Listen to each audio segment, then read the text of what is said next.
महोदय, आपका बहुत बहुत धन्यवाद।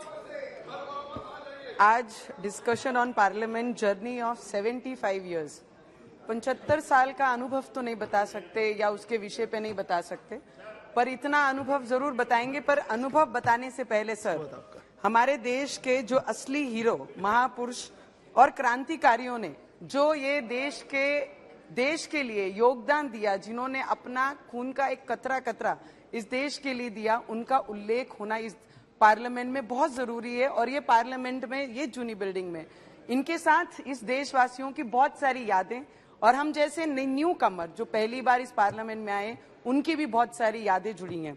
पर मुझे लगता है राष्ट्रपिता महात्मा गांधी जी के आदर्श हम सभी के लिए, इस देश के लिए वो बने। सरदार वल्लभ भाई पटेल, लोकमान्य तिलक, ज्योतिबा फुले, नेताजी सुभाष चंद्र बोस, लाला लाजपत राय जी, राजगुरु सुखदेव, चंद्रशेखर आजाद जी, रानी लक्ष्मीबाई, वीर सावरकर जी, मुझे लगता है भगत सिंह जी, यस। और सर, इस पार्लियामेंट में आने का, एक नॉर्मल फैमिली से बिलोंग करती हूँ, पूर्व सैनिक रहे हुए मेरे पिताजी हैं, उस परिवार से मैं आती हूँ, जिस परिवार में मैंने सीखा है कि देश को देने की भाव, देश के प्रति समर्पण देने की भाव और ईमानदारी से देश के प्रति काम करने की भाव बचपन से हमने अपने परिवार में सीखी है। और उस परिवार से मैं आती हूँ। सपने में भी सोचा नहीं कभी जाया जा सकता कि एक साधारण परिवार से बिलोंग करने वाली महिला ये पार्लियामेंट तक आ सकती है और आम लोगों की, आम जनता की, किसानों की, मजदूरों की, युवाओं की, जिनको हाथ से मजदूरी नहीं, उन लोगों की आवाज बनकर इस पार्लियामेंट में आने का मुझे मौका अगर कोई दिया है, तो आज मेरी अमरावती की सभी जनताओं का ये आशीर्वाद मुझ पे था कि ऐसी लहर में, ऐसी हवा में उन्होंने मुझे निर्दलीय चुनकर, आशीर्वाद देकर उनकी आवाज बनाने का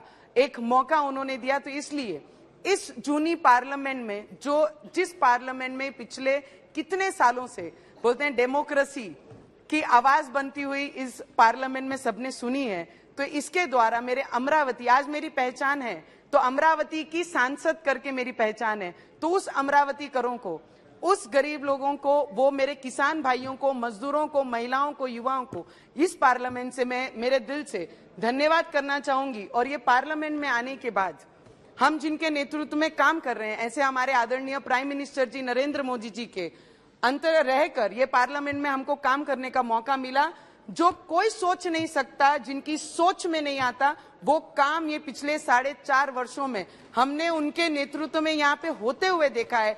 370 हो या महिलाओं को घर देने के विषय में हो, हर चीज में, हर स्टेप उनसे सीखते हुए ये पार्लियामेंट ने आगे कदम बढ़ाया है। सर, G20 का भी मौका, इस देश को पहली बार, G20 तो होती होगी बहुत सारी चीजों में, मोदी जी ने सिखाया कि स्मार्ट इंडिया कैसे बनना है। स्मार्ट इंडिया के उदाहरण बहुत सारे मोदी जी के द्वारा हम लोग देशवासियों ने, हम जैसे युवकों ने सीखा है। पर G20 जिस तरीके से हमारे देश को पहली बार मौका मिला, उसका अगर क्रेडिट किसको जाता है या किसका योगदान सबसे जाता है, तो वो पावरफुल हमारे प्राइम मिनिस्टर नरेंद्र मोदी जी को जाता है। अगर वो है, वो इस तरीके से काम कर रहे हैं, करके विश्व में हमारी पहचान, बाहर सर देश में जाते हैं, अब्रॉड में जाते हैं, तो जब बात करते हैं आम लोगों से, वहां के NRI से, तो बोलते हैं, जब हम उनसे बात करते हैं, do you know anybody politician who belongs to India? So वो बोलते हैं, नहीं, we don't know much names but we know one name, that is Modi. तो मुझे लगता है तब प्राउड फील होता है कि मैं उस देश की नागरिक हूं और उस पार्लियामेंट को रिप्रेजेंट कर रही हूं, जिन्होंने इसके पहले जितने राजनेता हुए हैं उनके नाम उन्हें पता नहीं है, पर आज पिछले 9 वर्षों से जिनका योगदान, जिनका विश्व भर में अपनी पहचान, हमारे देश की पहचान बनाने का काम हमारे प्राइम मिनिस्टर जी ने किया, उनका आवाज, उनका नाम हर एक कोने में है। तो मुझे लगता है उनका दिल से धन्यवाद करूंगी। और इस पार्लियामेंट में जितने भी सीनियर हमारे पार्लियामेंटेरियन हैं, मंत्री रहे हुए सभी मेंबर्स हैं, सबका आशीर्वाद हम जैसे नए न्यू कमर, न्यू पार्लियामेंटेरियन को मिलता रहा है। ये पिछले 4.5 वर्षों में हमने उनसे बहुत सारी चीजें सीखी हैं। अगर हमने पहला कदम रखना सीखा है इस पार्लियामेंट में, तो मुझे लगता है हमारे सीनियरों ने हम लोगों को आगे स्टेप बढ़ाकर सिखाया है। मुझे लगता है डॉक्टर बाबा साहेब अम्बेडकर जो संविधान के मुताबिक इस देश को चलाते हैं, हम जैसी महिलाओं को अधिकार जिन्होंने दिया, लोकतंत्र का, डेमोक्रेसी का मंदिर हम जिसको बोलते हैं, आज वो पार्लियामेंट का 75 साल पूरा होने के बाद इस पार्लियामेंट से नई इमारत में जाएंगे, इस देश का संविधान नहीं बदलेगा, इस देश की न्याय प्रणाली नहीं बदलेगी, इस देश का कार्य करने वाला जो प्रमुख है हमारे पंतप्रधान जी वो नहीं बदलेंगे, सिर्फ इमारत बदलेगी। हमारी भावना इस देश के प्रति जो थी वो है और वो रहेगी। हम जिस सर लास्ट 1-2 मिनट हमारे देश के गृह मंत्री अमित शाह जी ने जिस तरीके से देश की सुरक्षा के लिए जो जो निर्णय इस पार्लियामेंट में लाए, जो बिल इस पार्लियामेंट में लाए, वो ऐतिहासिक हमारे दिल में, इस देशवासियों के दिल में रहेगी। इसके लिए अमित भाई का भी दिल से बहुत बहुत धन्यवाद करूंगी। सर लास्ट 4 पंक्तियां हमारे अटल जी ने कही है।